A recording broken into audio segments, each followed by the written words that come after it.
When he did so, he did not withdraw, they did not withdraw from him or reject him in any way, as far as I heard, until he spoke of their gods and denounced him. So this is the how it begins, right?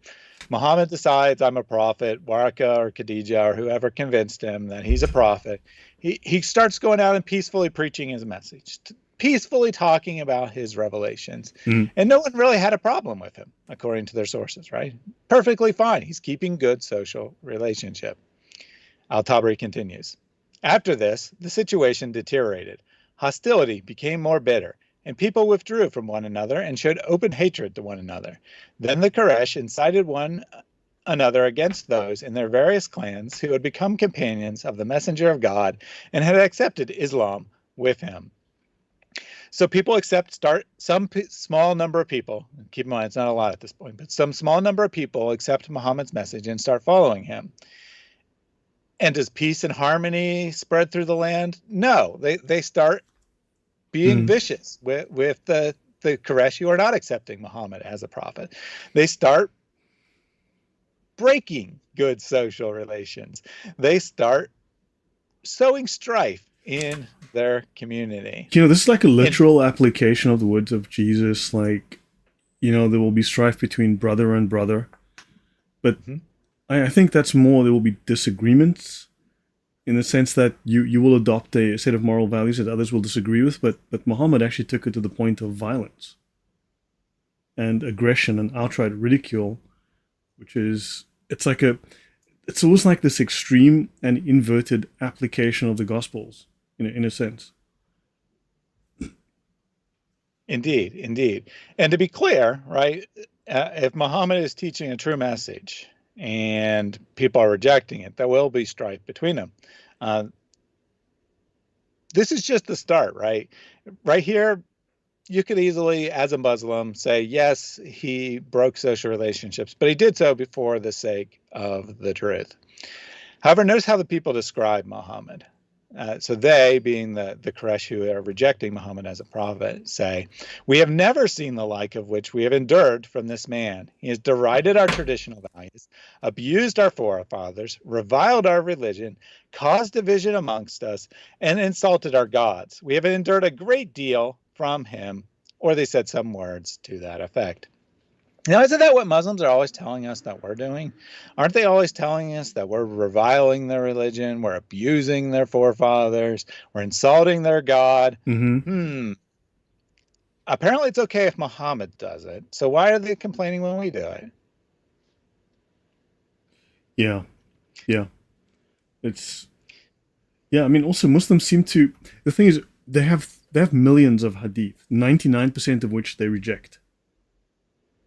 Right. So of these 2 million or more hadiths, they only keep like 20,000 as valid. And yet all of these nasty things are written. These are factually things that are part of the scriptural and the corpus of Islam, right? Of the religious corpus of Islam, and they say things about Muhammad, and then we're told, oh, they're weak. I mean, how does claiming that your own sources are weak and unreliable make Islam true? And why are they in the sources?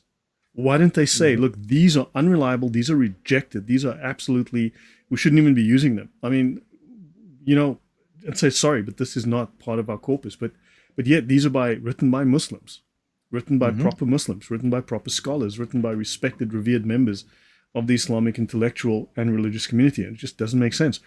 All of these things, I mean, can't all be false. It's just too much evidence against Muhammad in their own sources.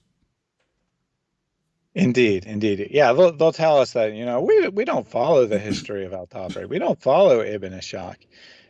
Well, guess what? These were the most important, most scholarly, learned Muslims of their day. So you telling me that these people passing on these stories, which, by the way, predate the collection of the Hadith, that they had no clue. They were just making up lies about Islam, blah blah blah, uh, and therefore you should believe Islam's the truth because you see in Islam, whatever we like, those are true sources. Whatever we Yeah, don't like, those are false sources. We can make Islam whatever we want it to be.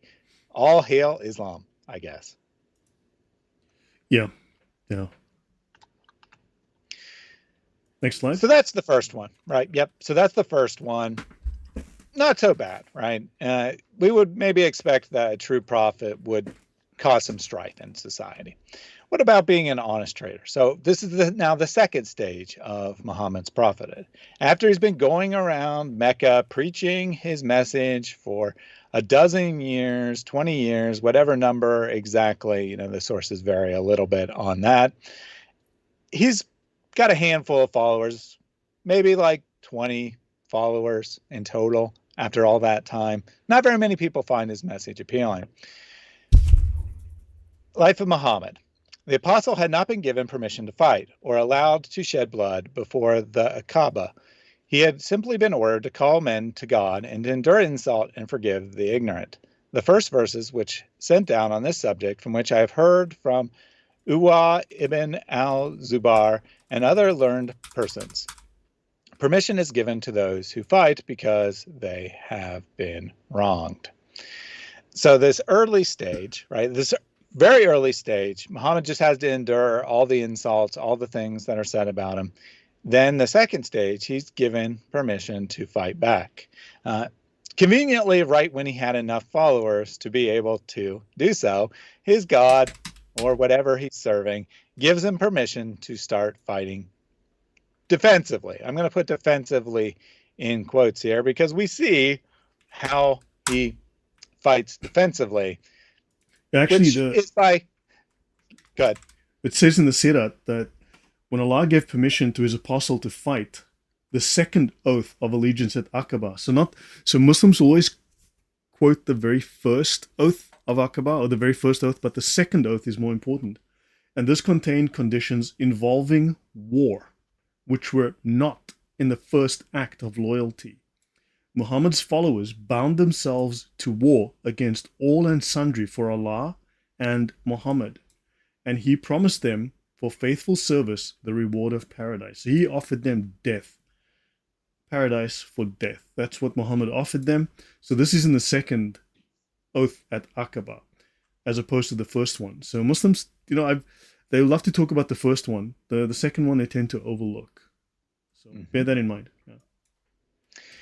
So we're going to see how Muhammad's followers fought defensively. What we might call robbing caravans, actually. So the Quraysh said, Muhammad and his companions have violated the sacred month, shed blood therein, taken booty, and captured men. The Muslims in Mecca who opposed them said they had done it in Shaban. So no one's disputing that. So obviously, I for the sake of the slide, I only put a small portion of the story. You can read the whole story in Ibn Ishaq if you want. But this is kind of the summary, right?